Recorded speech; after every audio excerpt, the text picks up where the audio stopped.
Bitterroot Valley, Montana. Late fall of the 1890s. Out here, winter was not background scenery. It was the main problem. Every year it tested cabins' families and the decisions men made months earlier. Some designs passed, others quietly failed. And failure did not mean discomfort. It meant frozen water, burned out wood piles, sickness, or death. Most cabins in the valley were built the same way. Log walls. A stone fireplace on an exterior wall. A short chimney pulling smoke and heat straight outside. The logic seemed sound. Fire goes here. Smoke goes out there. Heat fills the room. But every winter told a different story. Men burned through cord after cord of wood and still woke up cold. Frost formed inside cabins. Corners stayed icy no matter how hard the fire burned. Families slept in coats. Axes wore out faster than the cold did. The problem was not effort, it was design. That year, 2 homesteads were abandoned before Christmas. One family left behind a half-built cabin and a frozen well. Another lost their livestock before January. Everyone in the valley felt the pressure building. You either solved winter or winter solved you. At the far edge of the valley, a young rancher's son was finishing his own cabin. He had no reputation as a builder. No long history of winter survival on his own land. And yet he was doing something that made experienced men shake their heads. Instead of saving space and stone, he used more of both. Instead of placing the fireplace on the outer wall, he built it deep inside the cabin. Instead of thin masonry, he stacked stone thick, far thicker than anyone considered reasonable. People said the same thing over and over. Stone is cold. Stone steals heat. Stone belongs outside, not inside. They said he was wasting fuel, wasting room, and risking his life on a theory. They told him winter would teach him a hard lesson. What they didn't realize was this winter already had. This young man had watched good cabins fail and bad designs survive only by brute force. He wasn't trying to burn more wood. He wasn't trying to fight the cold harder. He was trying to make the cabin work with the cold. And that single shift in thinking would soon separate one warm cabin from every other frozen one in the valley. Frontier builders believed they understood fire. They had used it their whole lives. But understanding fire is not the same as understanding heat. Fire is fast, heat is patient. Most cabins were designed for speed, not storage. The moment a log burned, the heat rushed upward, rode the hot air, and escaped through the chimney. What stayed behind was uneven and temporary. Hot near the hearth, cold everywhere else. This is why men woke up freezing even after tending a fire all night. Hot air does not stay put. It rises, spreads thin, and leaves. You can burn twice the wood and still lose the battle because the structure itself is working against you. Stone, on the other hand, behaves differently. Stone absorbs heat slowly. That is why it feels cold to the touch. But once warmed, it releases heat slowly and evenly. Not in bursts. Not in drafts. In steady radiation that fills a space instead of escaping it. Most builders misunderstood this completely. They believed stone near a fire would steal heat from the room. In the short term, that is true. Stone does pull heat away at first. But that heat does not disappear. It stays inside the stone. And hours later, it comes back. What the young rancher's son understood was simple but critical. Winter is not won in the first hour after lighting a fire. It is won in the 8th, 10th, and 12th hour when the fire is gone, and the cold is still working. He did not want a cabin that got hot fast. He wanted one that stayed warm long. That meant changing 3 things frontier builders never questioned. First, fireplace placement. Exterior fireplaces bleed heat directly into outside walls. Interior placement keeps that heat inside the living space. Second, mass. Thin stone heats and cools quickly. Thick stone becomes a reservoir. Third, time. A short straight chimney sends heat away immediately. A longer path allows heat to transfer into stone before leaving. None of this required advanced tools. No rare materials. No modern technology. It required one thing frontier tradition often resisted, stopping long enough to ask why things were built the way they were. The young man wasn't trying to be clever. He was trying to stop wasting heat. and Winter was about to prove whether that thinking was survival or suicide. The idea itself sounded foolish when spoken out loud. Build the fireplace in the center of the cabin. Surround it with massive stone. Let the fire heat the stone instead of the air. Experienced builders heard this and shook their heads. To them, it violated everything they trusted. Fireplaces belonged on exterior walls. Chimneys needed a straight shot upward. Stone should be kept thin so heat stayed in the room, not trapped in masonry. They were thinking in minutes. He was thinking in days. The young rancher's son had watched men lose winter battles the same way every year. They burned wood constantly and still lived cold. They treated heat like something you chased instead of something you stored. His solution was simple in concept, but heavy in execution. At the heart of his cabin, he built a stone core. Not a decorative fireplace, but a working mass. Thousands of pounds of local river stone. Thick on all sides. Tall enough to rise toward the sleeping loft. The firebox itself was not large. In fact, it was smaller than most. This forced the fire to burn hotter and cleaner. Hotter fire meant better combustion. Better combustion meant more usable heat per log. But the real trick was what happened after the flames formed. Instead of sending smoke straight up and out, he forced the hot gases to travel. They moved through internal stone channels before reaching the chimney. Every foot of that path transferred heat into the stone. By the time smoke exited the roof, it had already done its work. This was not decoration. It was intentional energy capture. Critics called it a stone coffin. Said it would never draft. Said smoke would pour into the cabin. Said the stone would stay cold all winter. They were wrong. The fire drafted cleanly. The stone warmed slowly. Hour by hour, day by day, the core charged with heat. At first, the cabin felt no different. That confirmed everyone's doubts. Then something changed. The fire went out one night. The cabin stayed warm. That was when the joke stopped. And that was when winter began to reveal who understood heat and who had only ever chased it. The real test didn't come during the first cold night. It came after several days. Most cabins felt warm only while the fire was alive. Once the flames died, the temperature dropped fast. Men learned to wake every few hours, even in exhaustion, just to keep the cold from taking over. In this cabin, something different happened. The fire burned in the evening, then went out before midnight. No one got up to stoke it. No logs were added in the dark. The cabin should have been cold by morning. It wasn't. The stone core, now fully warmed, released heat slowly and evenly. Not in bursts. Not near the firebox only. The warmth filled the space the way sunlight fills a room, quiet and steady. The temperature drop overnight was minor. Comfortable enough that the man woke rested instead of stiff and shivering. This was the advantage frontier builders had never experienced. A cabin that did not depend on constant attention. The stone acted like a heat battery. Each fire charged it. Once charged, it worked without effort. While other men fed flames, this cabin simply radiated stored warmth. And it did so safely. No roaring fire at night. No sparks popping. No overheating one wall while freezing the others. Just controlled, predictable heat. When the first serious cold wave arrived, neighbors noticed. They were burning more wood and feeling less benefit. Frost still clung to their walls. Meanwhile, this cabin stayed evenly warm from floor to loft. Men began stopping by under the excuse of conversation. They placed their hands on the stone. Warm. Hours after the fire was gone. This forced an uncomfortable question. If stone could hold heat this well, why had everyone avoided it? The answer was simple. Stone works slowly. Frontier life rewarded fast results. Men trusted what heated quickly, not what endured. But winter does not reward speed. It rewards endurance. And endurance was exactly what this design delivered. The valley didn't judge heating systems during mild weather. It judged them when the temperature dropped far below zero and stayed there. That test came in late December. Arctic air pushed south and settled hard over the Bitterroot Valley.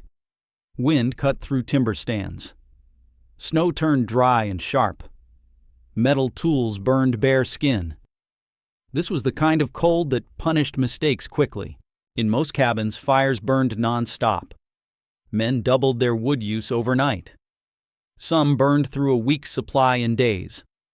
Still, interior temperatures struggled to stay above freezing by morning. Water buckets froze solid. Bread dough refused to rise.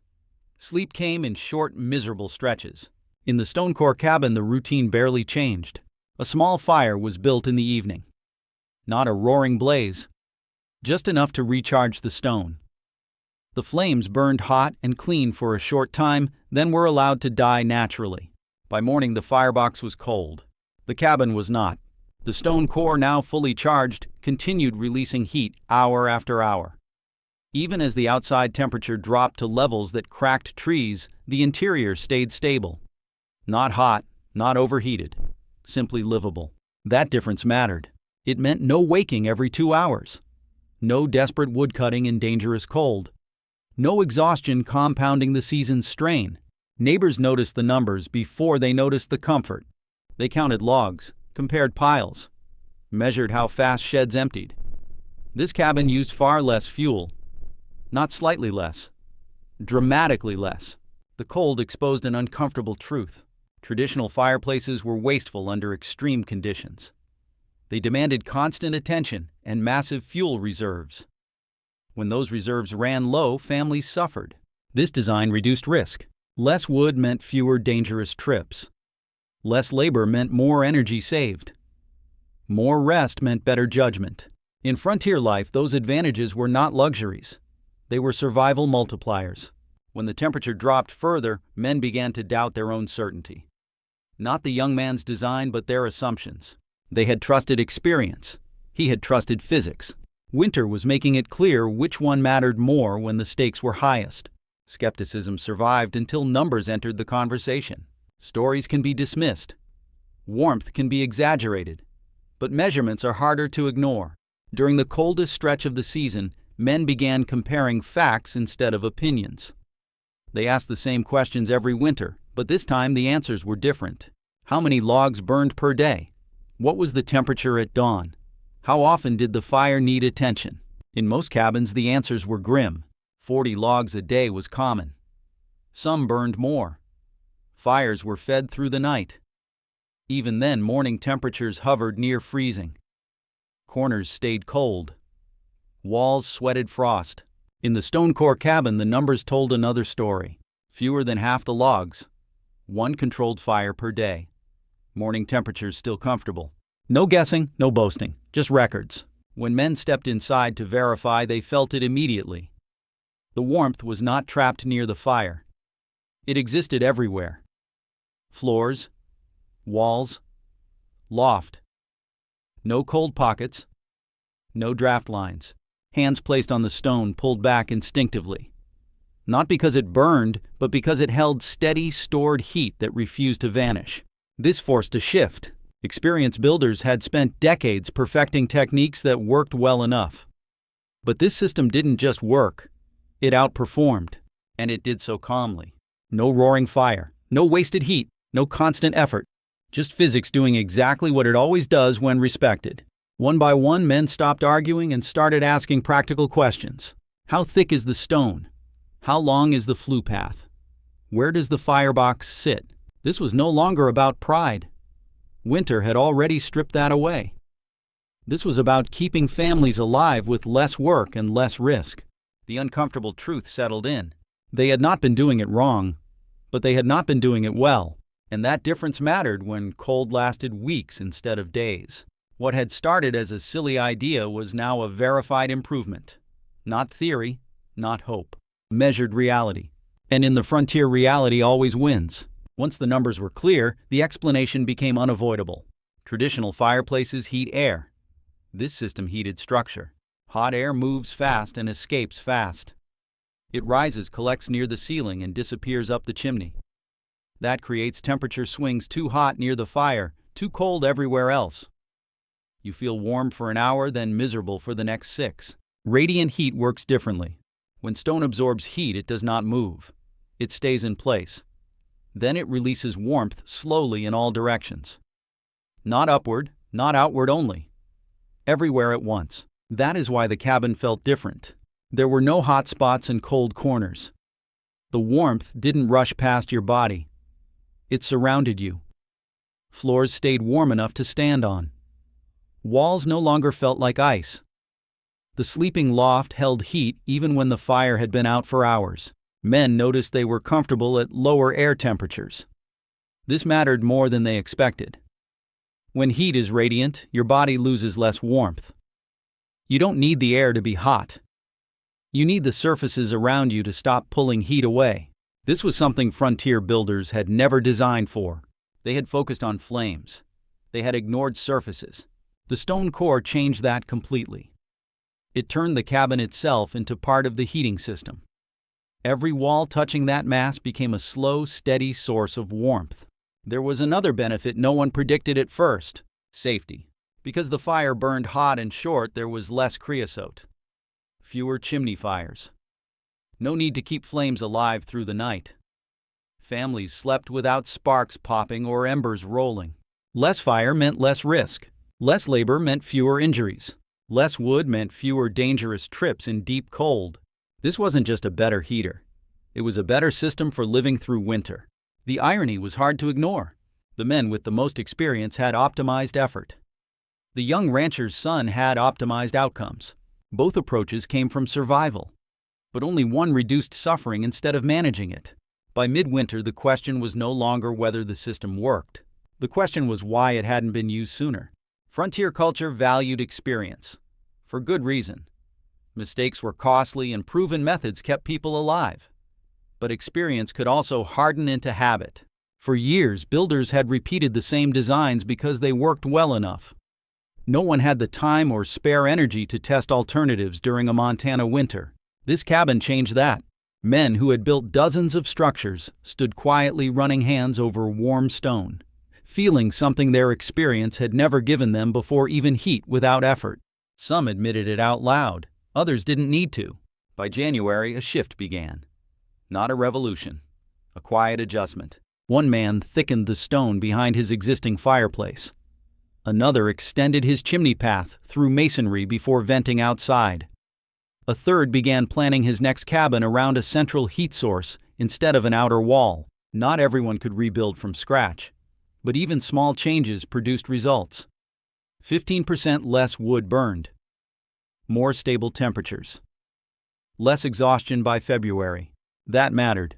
Time saved cutting wood was time spent repairing fences, tending animals, or simply resting. In a place where labor was survival, efficiency became freedom. The young rancher's son shared everything: measurements, sketches, failures. He did not sell the idea. He explained it. Stone thickness mattered. Firebox size mattered. Flue length mattered. Guesswork was replaced with intent. What surprised everyone most was how familiar the idea felt once understood. Older men recalled brick ovens from Europe. Others mentioned indigenous winter lodges that used earth and stone for warmth. The principle was not new. It had simply been ignored. Winter forced humility. By the time the cold broke, the laughter was gone. In its place was something rarer on the frontier open minds, shaped by hard evidence. The lesson was clear. Tradition keeps you alive. Understanding keeps you comfortable. And comfort in a harsh land is not weakness. It is strength used wisely. When the cold finally eased, the valley looked different. Woodpiles were lower than usual. Men were thinner. Faces carried the weight of weeks spent fighting the weather. But one cabin stood as proof that the winter could have gone another way. The stone core had done its work quietly. No drama, no heroics. Just steady performance. That mattered more than any story. The lesson wasn't about being clever or proving others wrong. It was about understanding the difference between working harder and working smarter when survival is on the line. Frontier life rewarded effort, but it punished inefficiency. Burning more wood was not strength. It was compensation for loss. The young rancher's son never claimed to invent something new. He simply applied principles that existed long before him. Heat storage, radiant warmth, time-based thinking instead of moment-based reaction. Most builders thought in terms of hours. He thought in terms of nights. That shift changed everything. By the following winter, variations of the design had spread quietly. Some full stone cores, some partial, some only thicker masonry and longer flue paths. None of them went back. The reason was simple. Once you experience a warm cabin at dawn, without feeding a fire all night, You don't forget it. This wasn't about comfort alone. It was about safety, endurance, and dignity. About conserving strength when winter demanded it most. And the larger lesson went beyond cabins. Tradition is valuable. It carries survival forward. But tradition without examination becomes limitation. The frontier didn't survive because people refused to change. It survived because occasionally someone questioned what everyone else accepted. Winter doesn't care how long you've done something a certain way. It cares whether it works when conditions turn against you. That stone core proved one thing clearly. Physics does not negotiate. It only responds. And the men who learned that lesson lived warmer lives because of it. It is easy to think this was just a frontier problem. A cold valley. Old cabins. Men burning wood because they had no other choice. But the lesson did not end with that winter. What happened in Bitterroot Valley was not really about stone or fireplaces. It was about how people solve problems when resources are limited and mistakes are expensive. Most people respond to hardship by pushing harder. More fuel, more effort, longer hours. That works up to a point. After that, it only increases exhaustion. The rancher's son chose a different path. He reduced waste instead of increasing effort. He focused on how energy moved, not how much he could produce. That approach is timeless. A cabin that holds heat is safer than one that burns hotter. A system that works while you sleep is better than one that demands constant attention. A design that reduces labor is more valuable than one that simply tolerates suffering. These ideas still apply. Modern homes use insulation thermal mass and radiant heating for the same reason that stone core worked in 1891. Not because it is fashionable, because physics has not changed. Heat still escapes upward. Mass still stores energy. Radiation still warms bodies more evenly than moving air. The frontier lesson is not that old builders were foolish. They worked with what they knew and what they had time to test. But progress happened when someone paused long enough to ask a better question. Not, how do I burn more, but how do I lose less? That question saves fuel. It saves labor. It saves lives. For people drawn to simple living off-grid life or self-reliance, this story matters because it shows where real resilience comes from. Not from toughness alone, but from understanding. The stone core did not fight winter. It outlasted it. And that is the core frontier lesson worth remembering. When conditions are harsh, the goal is not to overpower nature. The goal is to design your life so nature works for you instead of against you. That was true in the Bitterroot Valley. It is still true now. By the end of that winter, something subtle but important had changed in the valley. The men who had laughed the loudest were no longer mocking. They were thinking. Quietly. Carefully. The kind of thinking that only happens after reality removes all excuses. Many of them had decades of experience. They knew how to cut timber efficiently, how to seal logs against wind, how to build a fireplace that drafted properly. None of that knowledge was useless, but experience answers how. It does not always answer why. For years, builders had placed fireplaces on exterior walls because that was how it had always been done. It worked well enough. Smoke went out. Fire stayed inside. People survived. That was enough reason to keep repeating it. No one had asked what that design cost them. No one had measured how much heat left the building every hour. No one had tracked how much wood was burned just to maintain basic comfort. No one had questioned whether the chimney was doing exactly what it was designed to do, carry heat away. The rancher's son did not reject experience. He simply didn't worship it. He looked at the problem from first principles. What does heat do? Where does it go? How can it be slowed down instead of chased? That difference matters. Experience without questioning turns into habit. Habit turns into rule. Rule turns into resistance. Winter broke that resistance. Once men saw proof, they adjusted quickly. Pride faded. Practicality returned. That is another frontier trait often overlooked. When survival is involved, stubbornness rarely lasts. The valley did not abandon tradition. It refined it. Builders kept the log walls, the roof styles, the materials they trusted. But they changed where the fire lived, how heat moved, how long warmth was allowed to stay. This was not innovation for its own sake. It was improvement driven by necessity. And it revealed something important. The most dangerous phrase on the frontier was never "this is hard." It was "this is how it's always been done." The men who survived longest were not always the strongest or the most experienced. They were the ones willing to learn sometimes from someone younger, quieter, and willing to look foolish long enough to be right. That winter did not make the rancher's son famous, but it made him trusted. And in frontier country, trust earned through results was worth more than reputation built on years alone. By spring, the story was no longer about one cabin. It was about a shift in how people thought. No one in the Bitterroot Valley suddenly became an engineer. No one stopped respecting the old ways. But something important had cracked open. The idea that survival techniques were finished, complete, beyond improvement. Frontier life had always been experimental, even if people didn't call it that. Every cabin was a test. Every winter was a review. The problem was that most people only changed after failure. This time they changed after success. The Stonecore cabin proved something rare, that careful thinking could reduce suffering instead of just managing it. That good design could replace brute effort. That intelligence applied early mattered more than endurance applied late. Men who modified their cabins the following year noticed something else. Winter felt shorter, not because the weather changed, but because the work changed. Less time cutting wood meant more time repairing tools. Less night labor meant clearer judgment. Fatigue no longer piled up week after week. This is the part of survival stories that often gets ignored. Cold does not just drain heat. It drains attention. It drains patience. It drains decision-making. A system that reduces that drain does more than keep you warm. It keeps you capable. The rancher's son understood that instinctively. He didn't chase comfort for comfort's sake. He chased stability, predictability, control. That is what real innovation looks like in harsh environments. Not dramatic, not flashy, quiet, reliable, repeatable. The frontier didn't need miracles. It needed systems that worked while people slept. The Stonecore became one of those systems. And perhaps the most important lesson was, this innovation does not require rejecting tradition.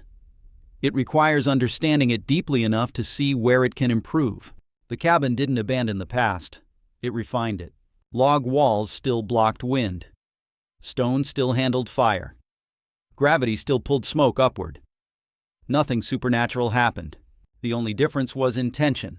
Heat was no longer treated as something temporary. It was treated as a resource worth protecting. That idea outlasted the winter. It outlasted the jokes. And in a land where winter never stops testing people, that kind of thinking became just as valuable as strong hands or sharp tools.